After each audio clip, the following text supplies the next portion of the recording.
रात के 11 बज चुके थे। आकाश में काले बादल छाए हुए थे और हवा में एक सनसनाहट थी, जैसे कोई अदृश्य शक्ति सब कुछ निगलने को आतुर हो। अर्जुन ने अपनी जैकेट कसकर पहनी और खाली बस स्टॉप की बेंच पर बैठ गया। उसकी नजरें सड़क के उस छोर पर टिकी थी जहां से बस आने वाली थी। यह बस स्टॉप शहर से 20 किलोमीटर दूर एक सुनसान इलाके में था। चारों तरफ सिर्फ जंगल और टूटे फूटे खेत नजर आ रहे थे। मोबाइल नेटवर्क भी यहाँ मर चुका था। क्या सच में यहाँ अभी बस आएगी? अर्जुन ने खुद से पूछा। उसका दिल तेजी से धड़क रहा था। दफ्तर से लेट निकलने की वजह से उसे यह अंतिम बस पकड़नी थी, वरना रात इसी जंगल में काटनी पड़ती। तभी बस स्टॉप का एकमात्र स्ट्रीट लैंप टिमटिमाया और बंद हो गया। अर्जुन ने गहरी सांस ली। अंधेरे में उसकी सांसों की आवाज साफ सुनाई दे रही थी। तभी उसे लगा जैसे कोई उसकी पीठ के पीछे खड़ा है। उसने पलट कर देखा, वहां कोई नहीं था।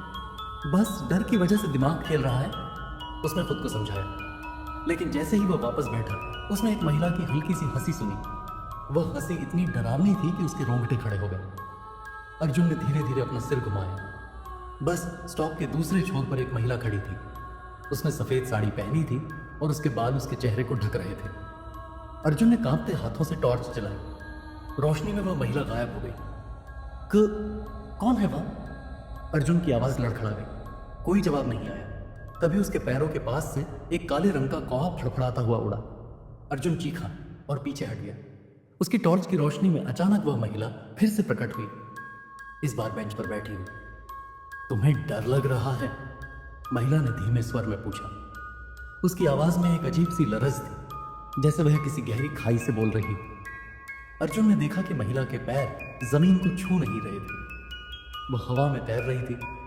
आप कौन हैं? अर्जुन ने पूछा, अपनी आवाज को स्थिर रखने की कोशिश करते हुए। मैं वह हूं जिसे तुम्हारी बस ढूंढ रही है, महिला ने कहा। उसने अपने बाल पीछे किए। अर्जुन की सांसें रुक गई। महिला का चेहरा पूरी तरह से जली हुई थी। उसकी आंखें सफेद और खाली थी। 5 साल पहले, महिला ने अपनी उंगलियों से बेंच को छूते हुए कहा, मैं भी इसी बस का इंतजार कर रही थी। उस रात भी ऐसा ही अंधेरा था। बस आई, लेकिन ड्राइवर नशे में था। पहाड़ी रास्ते से गिरते हुए हम सभी जलकर खाक हो गए। अर्जुन का गला सूख गया। लेकिन आपकी आत्मा यहां क्यों फंसी?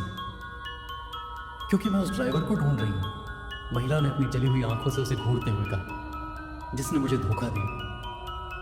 वह हर रात इस बस में सवार होता है और आज वह अचानक अर्जुन के चेहरे के बेहद करीब आ गई। तुम उसकी जगह लेने आए हो।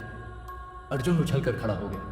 उसने दौड़ने की कोशिश की, लेकिन उसके पैर जमीन में जड़े होने लगे। महिला की हंसी गूंजने लगी। तभी दूर से बस के हेडलाइट्स दिखाई दी। बस धीरे धीरे बस स्टॉप के पास रुकी।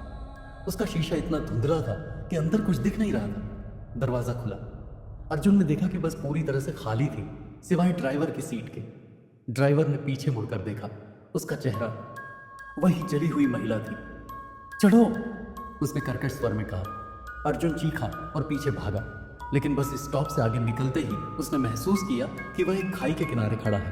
पीछे से महिला की आवाज आई, यही वह जगह है जहां हम सब मरे थे। अर्जुन ने पलट कर देखा। बस स्टॉप अब नहीं था। उसकी जगह एक टूटी हुई बस का ढांचा पड़ा था, जिसमें से मानव कंकाल झांक रहे थे। महिला ने उसकी कलाई पकड़ ली। अब तुम्हारी बारी है। अगली सुबह एक स्थानीय गडरिया ने अर्जुन को बेहोश पड़ा पाया। जब वह होश में आया तो उसने बस स्टॉप और जली हुई महिला की कहानी सुनाई। गांव वालों ने सिर हिलाया। यहाँ कोई बस स्टॉप नहीं है, एक बुजुर्ग ने कहा। 5 साल पहले एक बस दुर्घटना में जल गई थी। सब मर गए, लेकिन ड्राइवर का शव कभी नहीं मिला। अर्जुन ने अपनी कलाई देखी। वहां एक जली हुई उंगलियों का निशान था। वह ड्राइवर अब तुम हो। हवा में एक आवाज गूंजी, ये कहानी यहीं समाप्त नहीं होती।